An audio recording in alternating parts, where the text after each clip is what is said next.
22, 23, 24 3 দিনের ভ্লগ তো পোস্ট করলামই। এবার চলো তোমাদের সাথে 25শে নভেম্বরের ব্রাইডের ডিটেলস আর তারপরের পার্টি মেকআপের ডিটেলসটা শেয়ার করি। আর এখানে আমি প্রান্তিক লজে পৌঁছে গিয়েছিলাম আর আমার ব্রাইডও এসে গেছিলো টাইম মতন। মমতা, তুই অন্ধকারে পারবি ব্রাইড রেডি? কেন পারবো না, চোখে আলো জ্বালবো, ফোনে আলো তো আছে। লোড শেডিং ভালো বলেছি। তুমি কোন স্কুলের টিচার? হ্যালো, তো আমার 25 নভেম্বরের ব্রাইড হচ্ছে মৌমিতা দি। ভীষণ মিষ্টি কালারের একটা বেনারসি দিদি চুজ করেছে। আর দিদি থেকে একটু জানবো যে কেমন সাজতে চাইছো আমার থেকে। বেশ নরমাল লুক কিন্তু গর্জিয়াস। নরমাল গ্লো থাকবে? হ্যাঁ, গ্লো থাকবে তোমার মতে, বাকিটা তোমার উপর ডিপেন্ড করছে। ওকে, কলকা কেমন পছন্দ? মানে ডিজাইন করবে তো আমার কলকায়? মুখে মানাবে তুমি সেটা করে দাও। ওকে, ঠিক আছে। বেশিরভাগ দায়িত্বটা আমার ঘাড়ে চাপিয়ে দিয়েছে দিদি। হ্যাঁ, আমি তো সাজাই না, আমি সাজতে বসেছি। দেখা যাক কি হয়। এই যে দেখো তো, ভাইরাল একটা প্রোডাক্ট মাখিয়ে দিচ্ছি ব্রাইডকে, যেটা না মাখালে আজকাল যেন ব্রাইডকে ব্রাইড বলেই মনে হচ্ছে না। এত ভাইরাল এই ময়শ্চারাইজারটা, ফ্লিকার ময়শ্চারাইজার। আমরা সবাই জানি, যারা যারা শীতকালে একদম কম বাজেটে একটা বেস্ট ময়শ্চারাইজার খুঁজছো ড্রাই স্কিনের ব্রাইডদের জন্য, ফ্লিকার নিয়ে নাও চোখ বুঝে। আজকাল তো আমরা এমব্রয়ডারিজ লাগাতেই ভুলে গেছি ফ্লিকার চক্করে। তো চলো, এখানে আমার ব্রাইড সেদিনকার ভীষণ মিষ্টি দিদিটা। আর দিদিটার আই মেকআপটা করার জন্য চোখে একদম অ্যাপ্রোপ্রিয়েট জায়গা রয়েছে। আর সেদিনকার এই আই মেকআপটা দিদির চোখে করে আমার ভীষণ ভালো লেগেছিলো।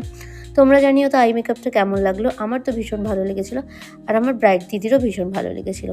দেখো, আমি এখানে ফেস মেকআপ করছি, আর তার মধ্যে কিন্তু দিদির শাড়ি পরানো, দিদির গলায় মেকআপ করে জুয়েলারি পরানো, এই সমস্তটা কমপ্লিট হয়ে গেছে। আর আমি এখানে ধীরে সুস্থে সুন্দর করে দিদিকে আই মেকআপ করে নিচ্ছি। একটা চোখে লাইনার কমপ্লিট করে নিয়েছি, আর আরেকটা চোখেও এইবার লাইনারটা কমপ্লিট করে নিয়েছি। দিদির চোখটা দেখেই আমার ইচ্ছা হয়েছিল একটা টানা উইংস লাইনার করার। তো এই ছিল দিদির আই মেকআপ। তোমরা অবশ্যই জানিও এই আই মেকআপটা তোমাদের কেমন লাগলো। আর সুন্দর করে ব্লাশ কন্ট্রোল করে নিয়ে ময়শ্চারাইজিং স্প্রে তো দিতেই হবে। আমাদের এখন ভোরে ভোরে ময়শ্চারাইজিং স্প্রে দিয়ে মেকআপটাকে গ্লোই করা কিন্তু ভীষণ ট্রেন্ড এখন। তো দেখতেই পাচ্ছ, সুন্দর করে লিপশেডটাও চুজ করে নিয়েছি। দিদির যেমন শাড়ির কালার, খুব নিউড আমি দিইনি, আমার মনে হয়েছিল সেদিন একটু ব্রাইট লিপস্টিকই করি। তো এখানে দিদি নিজের ফেসটা একটু দেখে নিচ্ছিল, আর তারপর সুন্দর করে আমি কলকা করে নিচ্ছিলাম। এই কলকার পার্টটা আমার ভীষণ পছন্দের, কারণ আমি কলকা করতে খুবই ভালোবাসি। আর প্রত্যেকটা ব্রাইডের যেমন যেমন ডিমান্ড থাকে আমার কাছ থেকে কলকার, আমি তাকে সেরকমটাই করে দেওয়ার চেষ্টা করি। তো কলকা করে নিয়ে এটা দেখো দিদির পুরো ফেস মেকআপটা। এবার শুধু হেয়ার হওয়ার পালা, হেয়ার হলেই দিদির লুক কমপ্লিট। আর এখানে হেয়ার হয়ে গিয়েছিল, আর দিদি যেই সোনার নথটা পরে আছে সেইটা পরতে গিয়ে যে দিদির কী কষ্ট হয়েছিল সেটা আমরা আর ভিডিওতে নিইনি। দেখতেই পেলে দিদির বিফোর লুকটাও তোমাদের সাথে শেয়ার করেছি, আর আফটার লুকটাও। আর কোনো রকম কিন্তু ভিডিওতে কোনো রকম এডিটিং নেই। যেটা আমি র ক্লিপ নিয়েছিলাম একদম সেটাই তোমাদের সাথে তুলে ধরেছি। ফেসের যা টেক্সচার, প্রত্যেকের কিন্তু সেটা জানা উচিত যে টেক্সচার কিন্তু ক্লিয়ার বোঝা যাবে, আর ওটা বোঝা যাওয়াটাই স্বাভাবিক।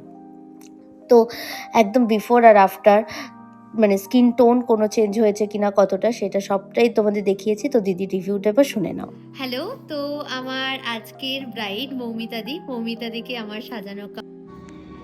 তো দিদির থেকে একটু জেনে নেব যে দিদি যা যা চেয়েছিল তা পেলো কিনা। তার থেকে বেশি পেয়েছি। সবকিছু পছন্দ হয়েছে? প্রচন্ড, খুব ভালো লেগেছে, খুব কোঅপারেট করো তোমরা।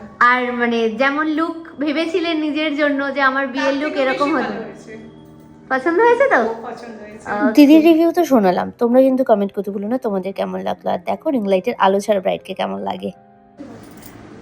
তো শ্রুতি প্রচুর ভয় পাচ্ছে, একদম টেনশনে ঘামছে যদি আমি ভূতনি সাজিয়ে দিই। তো একটু জানবো কেমন সাজতে চায়। সাটেল একটা লুক, খুব সাটেল একটা লুক, তুমি ওটাই পারবে। ঠিক আছে, দেখা যাক কি হয়। হাতে রুমাল নিয়ে বসেছে ভয়ে। তো প্রথম রাইড কমপ্লিট করার পর আমি চলে গিয়েছিলাম এই মিষ্টি মেয়েটিকে একটা মিষ্টি লুক দিতে। তার ফ্রেন্ডের এঙ্গেজমেন্ট ছিল, আর সে সেখানে সেজে যাবে বলে। তো তোমরা দেখে জানিও এই লুকটা তোমাদের কেমন লাগলো। কেমন লাগলো বল?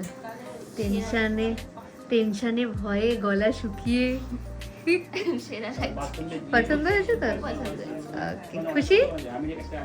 তো চলো টাটা সবাইকে, ভালো থেকো সবাই, আর কমেন্ট করতে ভুলো না কেমন লাগলো কাজগুলো। টাটা।